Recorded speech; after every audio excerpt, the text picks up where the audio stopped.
одоо манай эрүүл мэндийн салбарын одоо ажилтнууд, эмч эмнэлгийн ажилтнууд 24 цагийн тулаагаа хийгээд шөндөө ээлжиндээ гараад өглөө энэ хүүтэн цемент дээр сууж байхад харамсалтай нь энэ олон хоног сууж байхад манай энэ төр засаг бол нүдэн сохор байлаа. Энэ олон одоо хоногийн хугацаанд энэ гүйцэтгэлийн санхүүжилт, энэ тогтолцооч нь өөрөө ийм асуудалтай байна гэдгийг эмч эмнэлгийн ажилтан болгон хэлж байхад харамсалтай нь яг энэ төр засгийн чихэн өөрөө дүлий байлаа. Яг энээс шалтгаалуулаад одоо манай боловсролын салбарт одоо ажил хаялт 8 дахь одоо өдрөө үргэлжилж байна. За манай эрүүл мэндийн байгууллагын эмч эмнэлгийн ажилтнууд энэ олон хоног одоо ард түмнийхээ эрүүл аюулгүй орчинд амьдрах тэр тангарагтай үнж байсан учраас аль болохоор одоо ажил хаялтын төвшөнд орохгүйгээр өмнө нь одоо энэ төр засаг шийдвэр гаргаж тодорхой асуудлуудыг шийдвэрлэх болов гэж бид нар найдаж ирсэн. Харамсалтай нь энэ төр засаг энэ үйлдэлийг бол хийсэнгүй. Энэ ч үүднээс энэ эрүүл мэндийн салбарын эмч эмнэлгийн ажилтнууд маань төрийнхөө өмнө энэ ард иргэдийнхөө өмнө энэ тангарагтай үнж байсан. Хүртэл энэ улсууд маань өөрсдийнхөө ар гэр амьдрал ахуй гэр бүл өр хүүхдийнхээ эрүүл мэндийг хоошин тавиад энэ улсууд ард түмнийхөө өмнө үнж байсан шүү. Гэтэл одоо энэ хүмүүс ч амьдралтай өр хүүхэдтэй энэ хүмүүсийн одоо амьдрал ахуй хэрэгцээнд нь амьдралд нь наацхийн хэрэгцээг бол хангаж болохгүй зин одоо арга хэмжээг одоо авахд бэлэн болсон байна.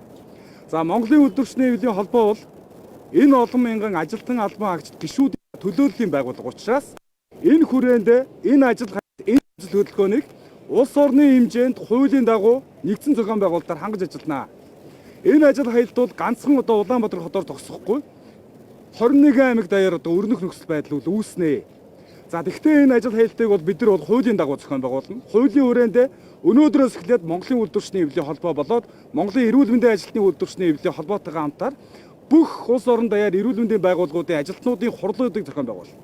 За энэ хурлуудыг зохион байгуулсныхаа дараагаар ажил хаялтыг одоо бид нар зохион байгуулахаас өөр аргагүй нөхцөл байдалд очлоо.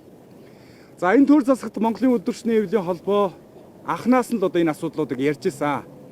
Эхнээс нь ийм нөхцөл байдал үүснэ шүү гэж хэлж байсан. Энэ одоо ажил хаялт, цалин хөлс, хөдөлмөрийн үлэмжийн төлөөх энэ тэмцэл хөдөлгөөн. Энэ хэвээрээ энэ төр засаг нүдэн сохор, жихэн дүлий байгаад авах юм бол нийгмийн шудраг ёсны төлөөх өргөн өрөөний тэмцэлж болж өргөж болцсохгүй тийм суур нөхцөл байдал үүсчээд байна шүү.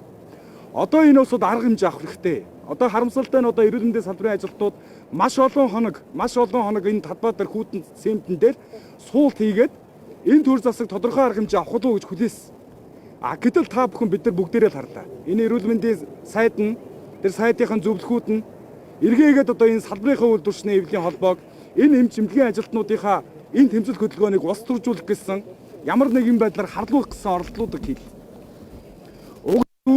Уг нь зүй нь бол төр засаг энэ ард түмнтэйгээ хамт энэ ард түмний төлөөл болоод явж байгаагийн хувьд энэ нийгэмдэр байгаа асуудлыг яаж шийдвэрлэх вэ гэж хамтын одоо зөвшөөрлөлт хийх хэрэгтэй. Гэтэл одоо наран туяа даргамаа сая хэллээ. Хилцээр хэлүүлье гэдэг саналыг энэ үйлдвэрчний хэвлэлүүдээс төрүүлсэн шүү. Харамсалтай нь энэ төр засаг энэ хилцээрийг эхлүүлээд. Энэ ажил хаялт гэдэг бол одоо үйлдвэрчний хэвлэлүүд болоод ажилтан хүнд олгогдсон, хуулийн хүрээнд олгогдсон ганцхан эрх байдаг. Энэ эрхийг бид нар хамгийн эцсийн мөчөд л одоо хэрэглэх тийм нөхцөл байдал үүсэж байна. Нийгэм манаас их зөвөр ойлгоорой. Энэ улсууд ганцхан өөрсдийнхөө цалин хөлсний төлөө биш.